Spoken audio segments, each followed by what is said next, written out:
It's appearing that Uber is now raising its deductible to match Lyft's at $2,500. So if you're getting into an accident, you might have to cough up some serious money now in order to get your car fixed. That's what we're going to be talking about on today's video. Hey everyone, my name is Chris and welcome to the Rideshare Guy.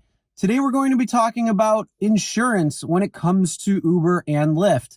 More importantly, how Uber decided to change its deductible to $2,500 and match Lyft's. Now this doesn't come as a surprise because they did send out an email and they wanted to get what drivers' feedback was. And I'm sure most drivers probably put no, they don't want to see this happen, but Uber did it anyway. So now if you get into an accident and you have to claim, you're going to be paying a $2,500 deductible before Uber's insurance will kick in. Now, not only that, it's matching Lyft's and what Lyft had changed a few years ago when it came to how much the deductible was. Now, let's kind of change gears a little bit and make a little bit of a refresher for drivers who may have been driving for a while and may be overlooking insurance when it comes to your own personal insurance and when you should actually get a rideshare rider, which means it'll cover you during gap times. So we're going to go over exactly what those gap times are. We're going to call them periods for this.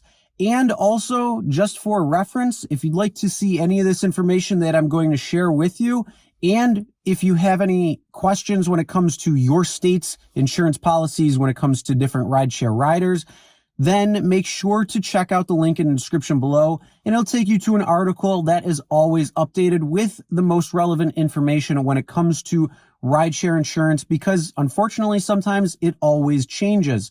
So make sure you click the link in the description below. It'll take you right to the rideshareguy.com to this specific article where I'm pulling some of the reference points from. Now, not only do you want to have rideshare insurance if you are doing rideshare like Uber and Lyft and transporting people, but if you're doing food delivery, you want to make sure you have insurance as well too, because a lot of times the insurance that these companies offer may not actually apply to certain situations when it comes to you. And anytime you're ever using your vehicle for monetary gain or commercial purposes like food delivery and rideshare, your insurance may not cover you.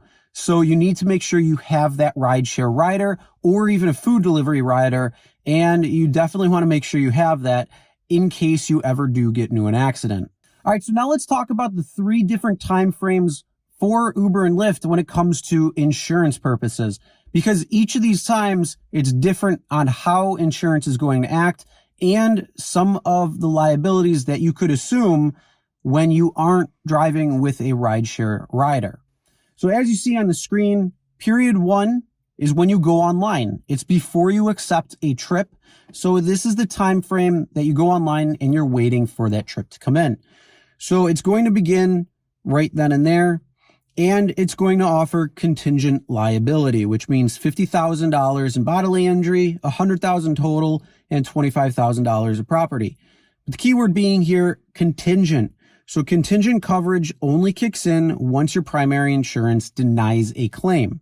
But this leads to major gaps in coverage once you're in this period, once you're online, but waiting for a ride to come in. So it only covers liability, and insurance companies are likely going to cancel your policy if you tell them you are driving Uber or Lyft. There's a lot of companies that say if you're using your car for commercial purposes, you need the proper insurance, and they're not going to pay for it if you don't. So this is why rideshare gap insurance is very, very needed and necessary when it comes to driving Uber and Lyft and even food delivery. And then it also says that zero collision coverage, you will have to pay for any damage yourself if no fault or at fault. So again, this is the time frame between when going online and waiting for a ride, or once you're done with the ride and waiting for the next one to come in. This is the time when you're in period 1.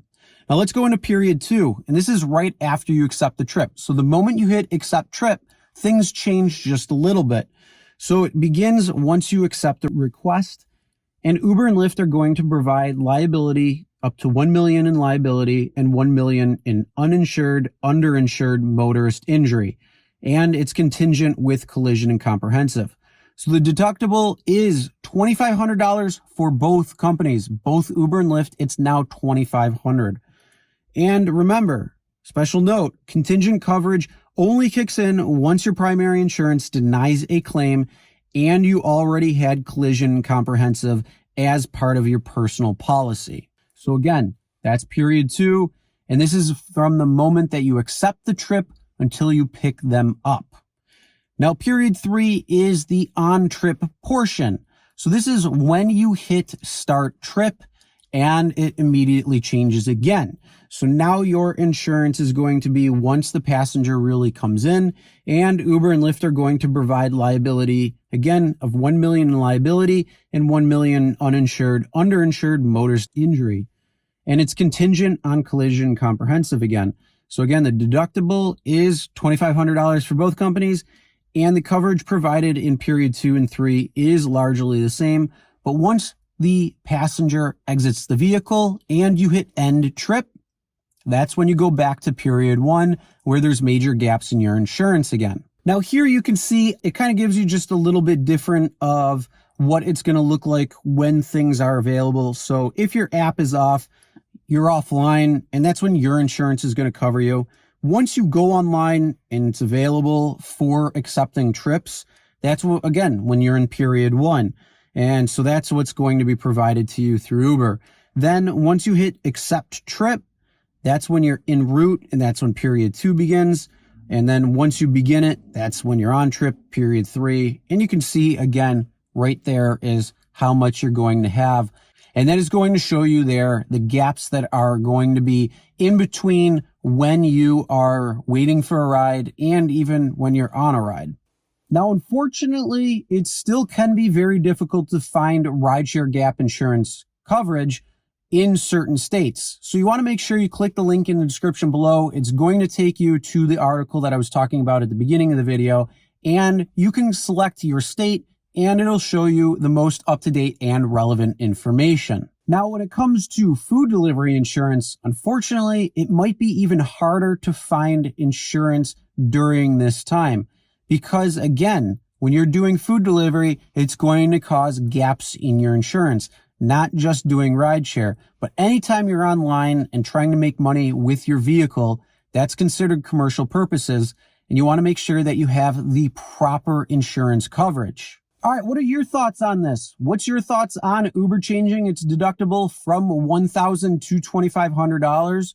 And were you driving Uber because it had a lower deductible? Will you continue driving Uber, or will you be limiting how much you're going to be doing rideshare? Comment below and let us know. Now, this is just your friendly reminder. If you enjoyed this type of content and you learned something when it came to how insurance works, when it comes to your personal insurance, when it comes to Uber and Lyft, and how Uber decided to change its deductible up from $1,000 to $2,500, make sure you give this video a thumbs up. And also, make sure you hit that subscribe button and ring the bell for notifications so you'll be notified every time a new video is uploaded. So anytime there's any changes to Uber and Lyft, you'll be the first to know. All right, everyone, drive safe.